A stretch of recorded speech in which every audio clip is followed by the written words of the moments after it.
You are listening to This is Oklahoma, hosted by Mike Hearn, telling stories of Oklahomans and those that have made it their home.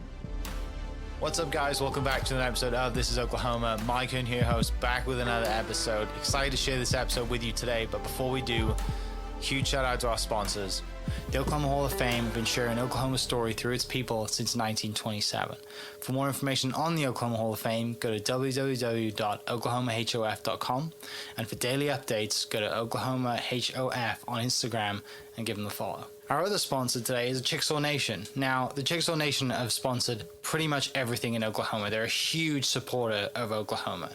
And it's an honor to have their name and their brand supporting this podcast. A huge shout out to Governor Anatoby for supporting this podcast. It really means a lot. This episode is brought to you by the Doghouse OKC. Recently, I have been in need of some doggy daycare for my two pups, and the Doghouse have come in clutch. The team over there are incredible. They've taken care of my two golden doodles, and so it's been an honor to partner with them on the podcast and share the love. Adding to that is the Doghouse, and so if you're in need of doggy daycare in the day or boarding overnight, they do grooming and other cool things too, but I've had a fantastic experience, and it's an honor and a privilege to share this with you too. So go to thedogHouseOKC.com and follow them on Instagram at thedogHouseOKC, and hopefully our pups will run into each other. What's up, guys? Welcome back to an episode of This is Oklahoma. Mike Hearn here, host, back with another episode. Excited to dive in today with our guests to talk about our pets, because we absolutely love our pets, and some people love your pet more than you love your children, but that's up to you. I'm not going to ask you to say that, but we all know who is the favorite pet versus favorite child. But yeah, it gives me a great pleasure to introduce our guests today, Pablo and Lindsey from Pawfect Pantry. I think Jess Nelson connected us. Wonderful friend Jess. Shout out, Jess, if you're listening. Excited to dive into your story because I have two golden doodles myself, and they are 9 and 7, and so they're definitely getting on a little bit and need as much help as they can get, probably in nutrition. But before we dive into you guys starting your business and diving into dog food, tell me a little bit about yourselves. What's your kind of Oklahoma story, and then how'd you guys meet? Well, I was born and raised in Oklahoma City. Been here my whole life, except for the 2 years that I decided to move to Florida. Made my way back here. We actually met at VZD's, RIP. VZD's is no longer around. But we were out one night for karaoke on a Tuesday, and my friend brought his friend, and he happened to come with him, and we have been inseparable ever since. So... yeah, and I moved here from Spain in '98 with my parents. So, okay. Yeah. What was the karaoke song? Oh, neither one of us sing. Yeah, no. Oh. You don't want to hear me sing. We were just there to listen. Yeah. Pablo, what do you think about Oklahoma City being here for, 30 years I'm not going to lie. It was a culture shock. I mean, coming from Madrid to, Madrid is a huge city. So coming from Madrid to here, it was definitely a culture shock. But I can tell you that Oklahoma has changed a lot since then. And right now we're one of the top cities in the U.S., so yay, Oklahoma. Yeah, you're right. It's a huge culture shock, and even for me coming here since 2011, but 98, another decade on top of that, like being here and seeing everything, and yeah, it's I love it here. The city's going in the right place, right? The city's cool, and also for you from a football soccer background, for those listening that don't know what real football is, the city has a passion for it as well, and obviously we've had the energy here, and there's obviously hope to bring it back. So I'm sure you're pumped about that. Yeah, my son has played for the Energy since he was 5, so yeah. All right. Do you just have one son, or do you guys have multiple kids? Just one. He's 14. I have 2 dogs. We have 2 dogs. Yes. Yeah. Very that's it, right? It's the question. My parents are like, when do you give me any grandbabies? I mean, you got granddogs, and that's it. But so tell me about, let's go a different direction then. Tell me about your first pet. Oh, wow. I grew up in a house. We always had pets, cats and dogs, even though I'm allergic to cats. But the first pet that I remember was when I was 3, and her name was Cassie, and we named her that because she was a border collie mix and looked just like Lassie. And me being 3, I was like, I'm going to name her Cassie because she looks just like Lassie, and that rhymes. We had her for, man, I think like 12 or 13 years. And I mean, we always would wait in between getting a new dog. We tried the fostering route, and then it just kind of like we wanted to keep all of them. So we stopped fostering and continued adopting. And then our first pet together was kind of our inspiration for this as a whole. And her name is Luna. We actually found her on Facebook.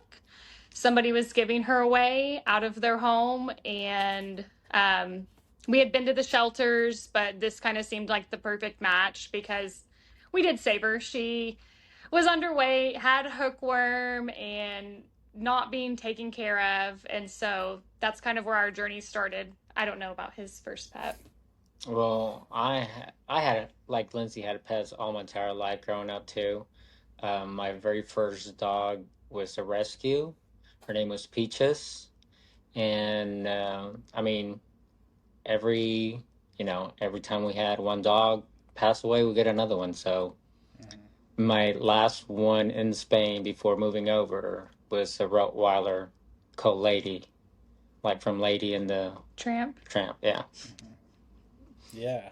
Yeah. So you mentioned Luna was the inspiration for starting this. Yeah. Had you guys been entrepreneurial before this moment, or was this the first entrepreneurial kind of dive in you guys have done in your kind of journey to now?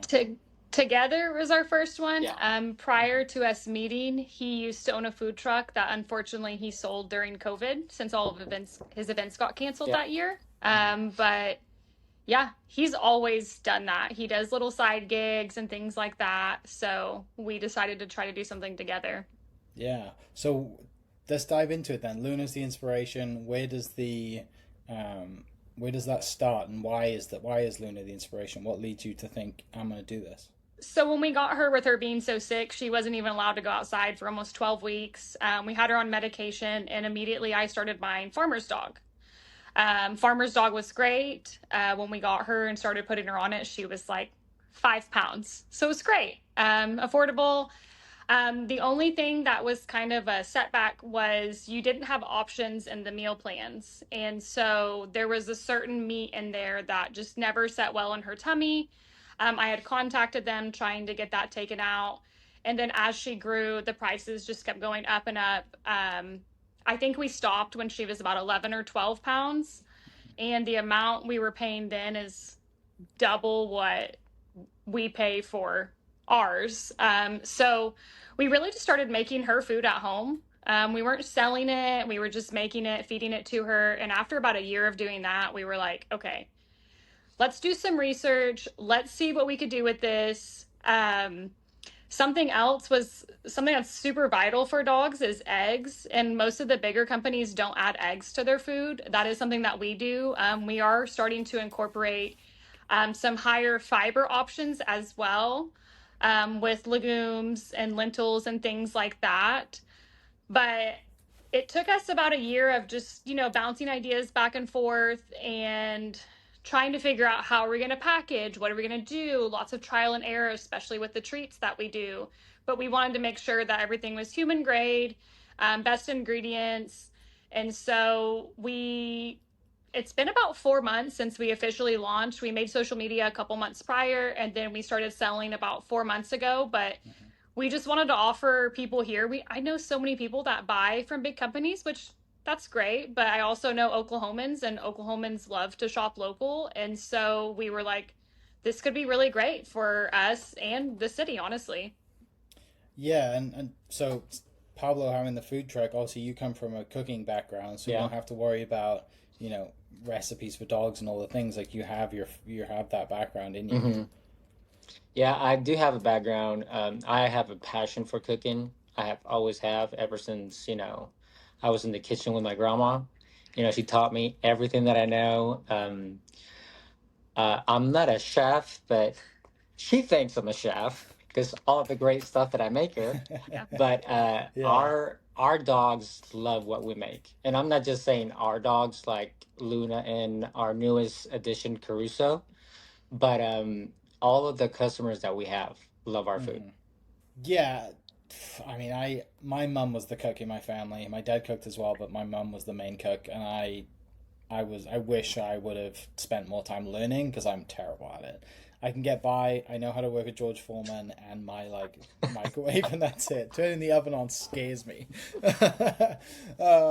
But yeah, it's having that experience as a child, and obviously those great childhood memories with your grandmother. That's something that's going to stay with you forever, right? Absolutely. What was her specialty dish? So we have this, besides paella, which I make a killer paella. Um, there's this dish called callos, which is, I know it's not gonna sound very good here for our American folks, but it's kind of like tripes with garbanzo beans and chorizo and blood sausage. I mean, it's delicious. Lindsay, is it good? I've never had it and I don't want to know. Okay. We're gonna have to make that happen. We have to circle back on that one. You're right, it doesn't sound good. I do love that he has a passion for cooking though. I did it for work. I worked in restaurants for 12 years up until COVID. Was a kitchen manager for a pretty big Oklahoma brand restaurant and cooked all sorts of things. So I don't like cooking for pleasure. I only did it because it was a job. But he does right now all of the cooking for the dog food, and then we kind of package together, do all the labels, and do all of that together. But yeah, he's the main chef. So tell me about the process to kind of researching what foods are great. Obviously, you wanted to give Luna food, and that was kind of the inspiration. Dive into kind of how long that process was, and diving into what ingredients are better for dogs, and all that research to lead you to where you are today. Now, it was months and months of research. Like, what is beneficial for dogs? What kind of foods are good fibers? What are things that we should stay away from? I mean, asking the vets that we take Luna to, like, what is a good ingredient to add to their food? I mean, like, you name it, we did it.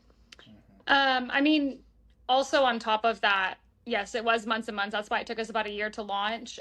What we kind of did starting out was looked at the ingredients of what was in Farmer's Dog, and then kind of researched what is this missing, what could help her digestive tract. She does have GI issues, which is, I was shocked to hear that a dog has that, but of course our second one does too, so it's perfect. But just things that set well in their stomach and fresh ingredients. I know a lot of people are trying the route of like raw food, which I know there's a lot of health benefits to that. I just personally couldn't get past touching it or putting it in their bowls. So we do 4 different meats. With the experimentation, we also tried brown rice, which does not digest well with dogs. So we've switched to white rice. We also offer low carb options that don't have any rice, and we do cauliflower instead. We do salmon, beef, turkey, chicken, and just dogs need high protein and high fiber diets, and then not a lot of other stuff. We do the carbs for energy, but it's not a ton of rice. We do vegetables.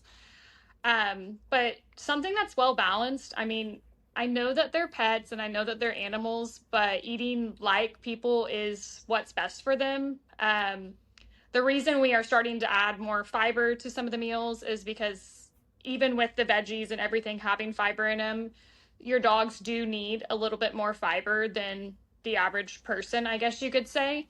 And so adding those, not to every meal, but sporadically throughout the meals, is really good for their digestive tract as well. Yeah. And so with Luna having to, gain weight and slowly deal with, she's your what do you call it? Your guinea pig, guinea right? Pig, yeah. She was. She's the test dog. And I mean, there's like, we did kibble for a little bit in between before we started making it, and it doesn't hurt her, and kibble isn't going to kill your dog. It just didn't digest as well with somebody who got an upset tummy very easily, and with her being on so many medications, So we had to figure something out fast, and we were like, well, we can look at what she was eating and kind of go from there. And yeah, I mean, about 9 to 12 months of just reading over the course of time and searching like what would this do if we added this, or what would this do if we took this out. And so we found all of the ingredients that make the most sense and that are easily digestible for dogs. Not just that, we also are like the food that we make has no additives, no preservatives. It's all natural. Like our veggies, we use all organic vegetables. The beef is grass fed 90/10 beef. I mean, it's high quality stuff. Yeah, it's I mean, when you're making it, before you thinking you're going to have a business, you're making this for your pup, right? Yeah. You're going to give it the best, and it's, and I bet a lot of the time it's educating people on the food, right? Because a lot of the time, Yes. I've had dogs my whole life, and, you just go to the store and grab dog food, and you just, yeah, sure, that's what they're supposed to eat. But you're right, when you really dive into it, and it takes having a dog with issues to really think about it more, right? To get to this stage. But yeah, I bet if you asked 10, 15 people on the street, they'd have no idea about, they couldn't list 10 ingredients that are really good for dogs, right? Yeah. Well, and what's been fun through the process is, speaking of dog food, you go and they have salmon flavor, chicken flavor on the kibble, and anything that your dog doesn't do well with dry food, they're not going to do well with human food either. That was something that we found out with our second dog. So Luna does well with all 4 meats that we cook. We fed him beef a couple times and realized it didn't set well in his tummy. And so after reading about it, if they don't do well on like a beef flavored kibble, because there is some nutrients in some actual beef, whether it be broth or whatever in there, they're not going to do well with that on the human grade level either. So if they don't do well with chicken, they're not going to do well with any bird. If they don't do well with beef, they're not going to do well with anything from a cow.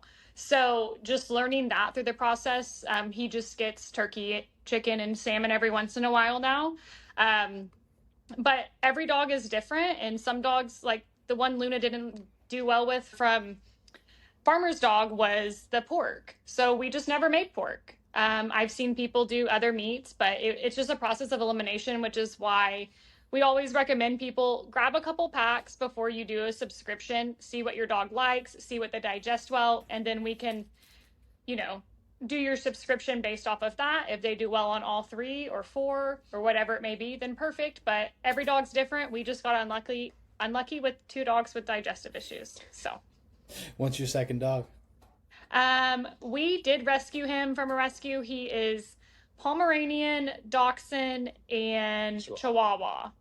And he was found in Scissortail Park, and his name was Caruso when we got him. So obviously, with us winning the championship, we kept it Caruso. So. Oh, that's great. So while this is happening, you're cooking food for Luna, you're figuring all this out. How far into it do you decide, what, other people need this? Or do people start reaching out to you, family, friends, being like, oh, do you start cooking for other dogs and then think this is a business? Like, how does that unfold? I think that we really just sat down and we were like, look at how much Farmer's Dog has grown. And we actually read a lot about the bigger companies and how they got started, and they got started very similarly to us. Farmer's Dog was 2 guys in California that started cooking, kind of how we are, delivering door to door. That's what we're doing as well currently. And so after we bounced the idea around, we definitely had quite a few friends and family reach out and start trying it. My mom's dog was about to pass away in June, been on kibble her whole life. Not saying she's going to live forever, but my mom, I dropped off some samples for her and was like, hey, well, she's going to pass away this week. Let her eat some good food. And she's now getting some every 2 weeks, and it's September. So I'm not saying that it cured her by any means, but she's still alive and she's doing okay for her situation. But our friends and family definitely jumped on first before we launched, and we were giving samples. And then once we realized, okay, people like this, we started doing events here and there. We've been to Motors in the Alley, we've done Farmers Market, and we've been to Barcade before they unfortunately closed. Selling treats. We don't bring any food with us currently, just because we do keep it frozen. but with flyers and treats and everything else. And everyone, it's been really well with everyone that we've talked to. Received, sorry. Yeah. Yeah, I mean, everybody loves their pets, right? Like, it's, Mhm. you know, I'm sure your mum is shocked that the dog is still around, as much as everybody else She's like, is. I don't need a subscription. It's not going to matter. And then 3 weeks later, it's like, okay, Yeah. well, can we get some more? I'm like, yeah, it's fine. On the family plan, the family discount. But, yeah, so let's talk a little bit about kind of that transition then. That, like, hey, we're actually going to sell this. We're going to start a business and brand this, and you know, kind of go all in on, you know, this is what we do now, right? My background is marketing. That's my bread and butter. That's what I do for a living. Mhm. That's my full-time job. I came up with the name, the logo. I did the website. I mean, it was a lot of Lindsay said earlier, trial and error, just creating stuff, finding the perfect name. Where did you come up with the name? I don't think I've ever asked that. Yeah, he just came to me one day and he was like, with like these proofs of the label, and I was like, oh, where did this come from? And Well, I think it just came to him one the day. logo itself is Luna. Yeah, the logo is Shiba, Yeah. which Luna's half Shiba, half Eskimo. So she has the little Shiba ears, so that is the logo is her. But the name, he just came to me one day and it just kind of stuck. Yeah. A little brainstorming over here. That's awesome. It was not a Chat GPT brand. No, not at all. I think there is a company out in Ohio, I think, that went out of business Mhm. that had, I think it was the Perfect Pantry or something like that. Yeah. But I didn't realize that existed till after I created this one. So I was like, oh crap.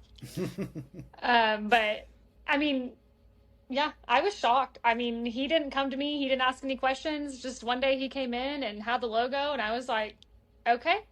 It was after that we sat down and started building the website, which took quite a while because he did it himself. Mhm. And then, ordering the labels, getting the bags, everything. And that took a while for everything to kind of come to fruition. So once we had all that set, we launched, and it's been only 4 months, but been going pretty good so far. So Yeah, it's I mean, launching a business is never easy, right? And this, you know, with the story that you guys have behind this, it's a great founder story. You know, it's not like, hey, we're doing this because it's a money grab, right? Like, you have Absolutely. a proper reason to do this, and Yeah. obviously a passion for cooking. Tell me about the cooking process. Are we cooking from home? Do we move to a commercial kitchen? What's the kind of I guess The plan goal going is forward? to eventually move to commercial kitchen. Right now, we're considered what is called a cottage business, which is Okay. from home business, and that's where the cooking is made right now. Each ingredient is cooked separately, low temperature, just so because going back to that research, that's where you found out that that's how each ingredient keeps most of their nutrients. Okay. So by slowly cooking it and by cooking it separately. And then we mix it all together and then we package from there. How long is your, I guess, packaging process till, you know, your cooking process through packaging into delivery? So each batch is about an hour to cook, like because you have to let it cool off before you package it, because otherwise you'll create air capsules and condensation that you don't want in the food. So you have to wait till it cools off and then you vacuum seal it. And the whole process between the cooking, which is about an hour, then packing is about 30 minutes. So an hour and a half. And then if somebody places an order online, we guarantee delivery within 48 hours. When you do place an order, you can choose, like if there's a specific day of the week, that you're always going to be home or that you want it, you can do timeframes and days. But with it just being us right now, we're in communication with all of our subscriptions. And so if there's like, hey, we're going out of town and we don't need it this week, they just message us, and you can pause the subscription so it's not going to automatically charge you. And then they can restart it whenever they're ready or whenever they get back home, things like that. But yeah, since we have 2 dogs now instead of 1, we keep a good inventory. here. And I mean, he cooks 2, 3, sometimes 4 days a week, depending. Yeah. So we always have enough to fulfill an order. If there's a special request, obviously we don't keep on hand any low carb options since we don't do those. But we do have a couple of people that order them. So when we do that, a whole batch, it normally takes care of those couple of customers. And then we kind of run out, but it doesn't take very long to make. So if someone does a special request, 48 hours is not a big deal to get it out to them.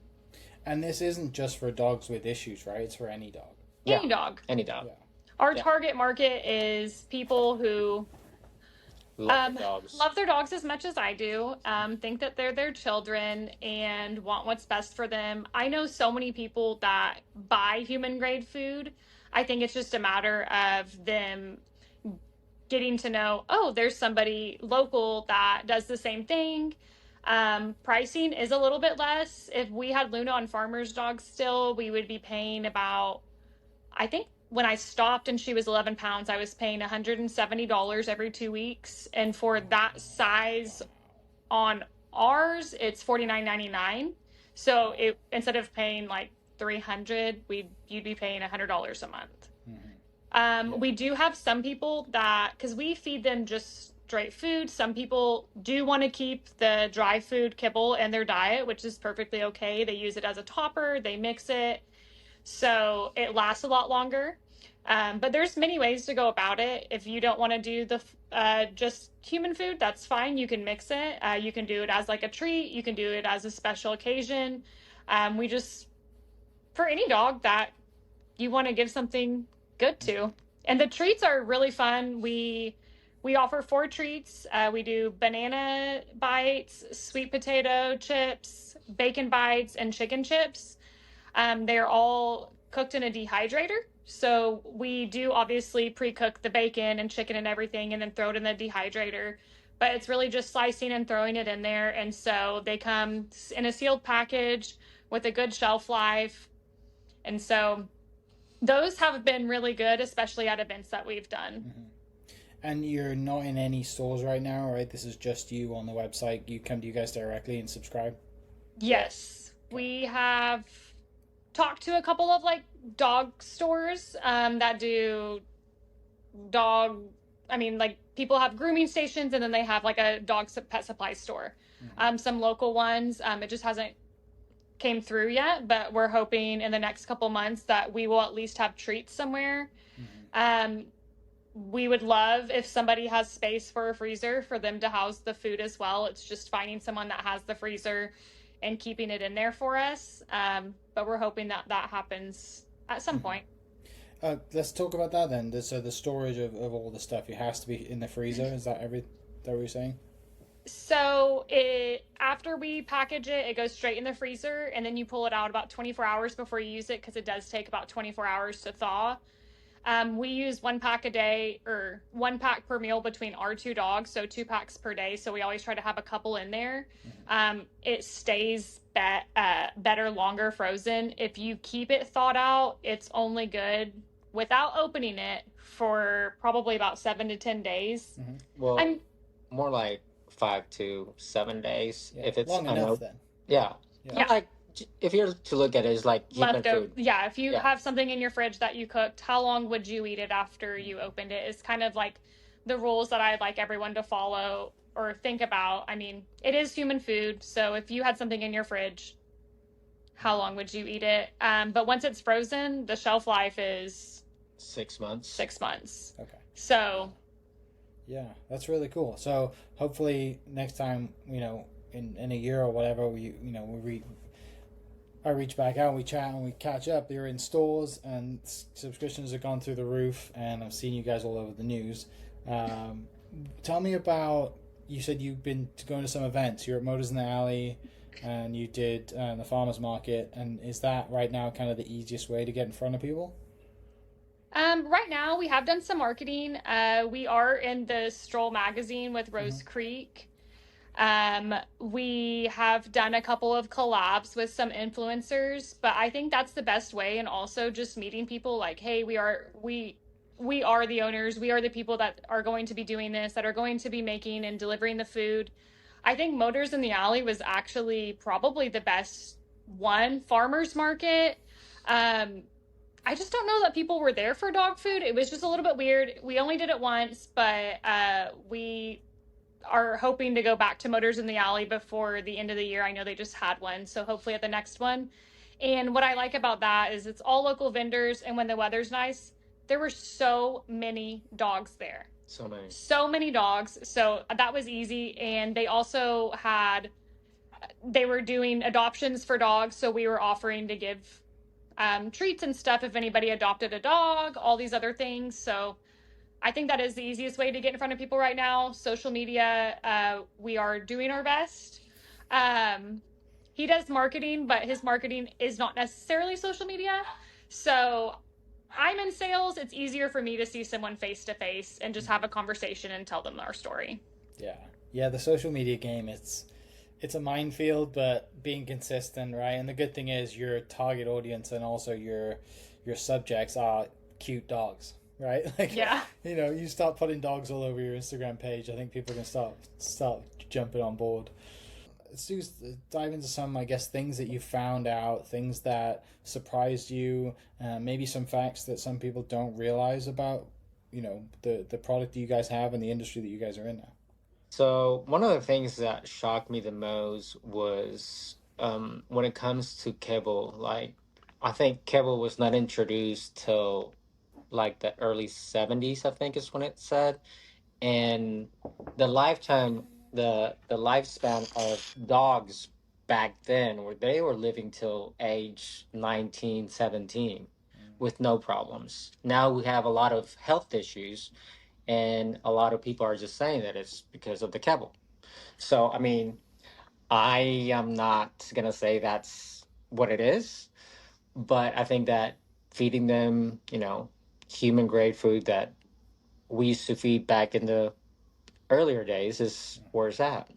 I mean, the way that I see it is processed food is bad for us as much as we love it. And kibble is great. Like, we might put a little topper here or there one day because our new guy is picky, to say the least. But it's just, think about what you would feed yourself, and they are still a living being, even though they're not a human. And I mean, animals in the wild eat real things. They're eating other animals, they're eating meat, they're eating any vegetables that they find, anything that they can. And so that's what their diet is meant to be. I think that with everything in life, we always just look for an easy way and a shortcut. And I mean, we all do it. We're all guilty of it. I mean, frozen pizza, same thing. Yeah, it's amazing we don't think about it, right? We're okay about ourselves, so we don't think about our dogs or our cats or whatever.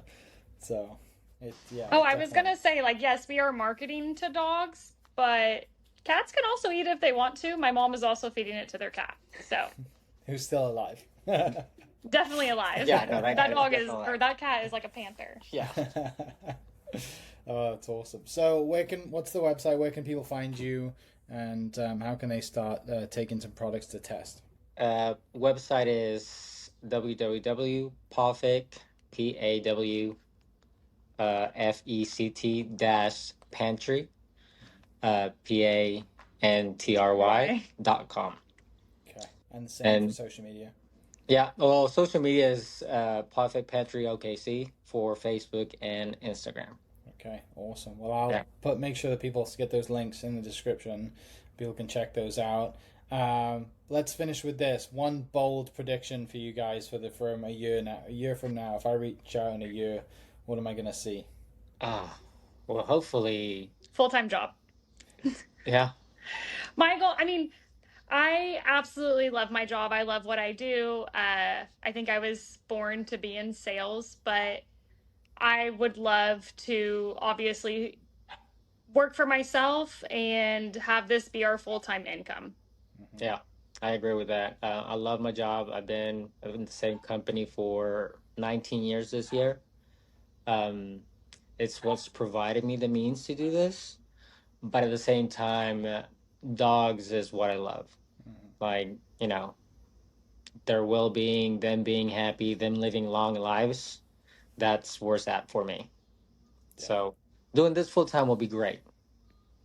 Okay, I love it. I want to Right. make it happen. That'd be awesome. I'd love to see you guys do that as well. And yeah, I need to jump on the website and check out some products because my hounds. Yeah, send us your address and we'll send you a That would be nice awesome. goodie Little care sample. package. Yeah. I'm sure they'd love it because my little I was like, we one- have plenty of treats. This is our Oh, yeah. packaging on the treats. Mhm. And then all of our food has we have a couple of fun facts we run through on the labels. So there's fun facts. All the ingredients are listed too. So Brilliant. For people listening, I'll put the link in the description and hit the website. Go check it out. Go follow you guys on Instagram, social media, and order some samples. Check them out. And then when you do get the samples, tag your pups and tag the content Yes. so you guys can reshare it. yeah, Absolutely. But guys, thanks so much for coming on the podcast. Thank you, Mike. We'll catch you guys next episode. Cheers. Hope you guys enjoyed that great episode. Thank you so much for listening. As always, huge shout out to our sponsors, the Oklahoma Hall of Fame, sharing Oklahoma story through its people since 1927. For more information on the Oklahoma Hall of Fame, go to www.oklahomahof.com and follow them on Instagram for daily updates at OklahomaHOF. Our other sponsor, the Chickasaw Nation, amazing sponsor. They do amazing things for the state, and they're always sponsoring something in Oklahoma. They're a huge supporter of Oklahoma, and without their support, we wouldn't be able to do what we do. This episode is brought to you by the Doghouse OKC. Recently, I have been in need of some doggy daycare for my 2 pups, and the Doghouse have come in clutch. The team over there are incredible. They've taken care of my 2 golden doodles, and so it's been an honor to partner with them on the podcast and share the love. And adding to that is the Doghouse. And so if you're in need of doggy daycare in the day or boarding overnight, they do grooming and other cool things too, but I've had a fantastic experience, and it's an honor and a privilege to share this with you too. So go to thedogHouseOKC.com and follow them on Instagram at thedogHouseOKC, and hopefully our pups will run into each other. Thank you for listening. We are inspired by those around us and hope that you are too. Make sure you subscribe to this podcast on your favorite podcast platform and leave us a review so we can keep telling your stories. For more great Oklahoma content, follow This Is Oklahoma on Facebook and Instagram.